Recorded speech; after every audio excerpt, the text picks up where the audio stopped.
Hi friends, welcome back to ಕನ್ಸುಲಾಗ್. ಎಲ್ಲರೂ ಹೇಗಿದ್ದೀರಾ? ಚೆನ್ನಾಗಿದ್ದೀರಾ ಅಂತ ಭಾವಿಸ್ತೀನಿ. ನಾನು ಕೂಡ ತುಂಬಾ ಚೆನ್ನಾಗಿದ್ದೀನಿ. ಫ್ರೆಂಡ್ಸ್, ಇವಾಗ ನಾನು ಗಂಗೆ ಅಂಗಡಿಗೆಲ್ಲ ಹೋಗೋಣ ಅಂತ ಹೇಳ್ಬಿಟ್ಟು ಹೋಗ್ತಾ ಇದ್ದೀನಿ. ಅಲ್ಲಿ ಪೂಜಾ ಐಟಮ್ಗಳೆಲ್ಲ ಬೇಕಾಗಿತ್ತು. ಸೊ ಹಾಗಾಗಿ ಅದನ್ನೆಲ್ಲ ತೊಗೊಂಡು ಕೆಲವೊಂದು ಡೆಕೋರೇಷನ್ ಐಟಮು ಸಹ ಬೇಕಾಗಿತ್ತು. ಅಂದರೆ ಫ್ಲವರ್ಸೇ ಆಗಿರ್ಬೋದು, ಇಲ್ಲಾಂದರೆ ಬ್ಯಾಂಗಲ್ ಸ್ಟೋರಲ್ಲಿ ಆರ್ಟಿಫಿಷಿಯಲ್ ಫ್ಲವರ್ಸ್ ಆಗಿರ್ಬೋದು, ಮತ್ತು ಕೆಲವೊಂದು ಬಳೆಗಳಾಗಿರ್ಬೋದು, ಕೆಲವೊಂದು ತಿಂಡಿಗಳಾಗಿರ್ಬೋದು, ಪ್ರತಿಯೊಂದನ್ನು ಪರ್ಚೇಸ್ ಮಾಡಿ ನಾನು ಮನೆಗೆ ಬಂದೆ.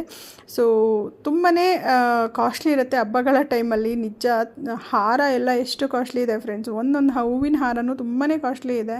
ಸೊ ಡೆಕೋರೇಷನ್ಗಾಗಿ ಅದಕ್ಕೋಸ್ಕರನೇ ನಾನು ಆರ್ಟಿಫಿಷಿಯಲ್ ಫ್ಲವರ್ಸ್ನೇ ನಾನು ಆಲ್ಮೋಸ್ಟ್ ಯೂಸ್ ಮಾಡಿರೋವಂಥದ್ದು. ಸೊ ಈ ಒಂದು ಡೆಕೋರೇಷನ್ ಹೇಗೆ ಬಂದಿದೆ ಏನು ಅನ್ನೋದು ನಾನು ಲಾಂಗ್ ವಿಡಿಯೋದಲ್ಲಿ ಅಪ್ಲೋಡ್ ಮಾಡಿದ್ದೀನಿ. ನೋಡಿ ಹೇಗಿದೆ ಏನು ಅಂತ ಹೇಳಿ ನನಗೆ ಕಮೆಂಟ್ ಸೆಕ್ಷನಲ್ಲಿ ತಿಳಿಸಿ. ಸೊ ನಾನು ಎಲ್ಲ ಅಲಂಕಾರ ಮುಗಿಸಿ ಮಲಗೋದ್ರೊಳಗಡೆ 3:30 ಆಗಿತ್ತು.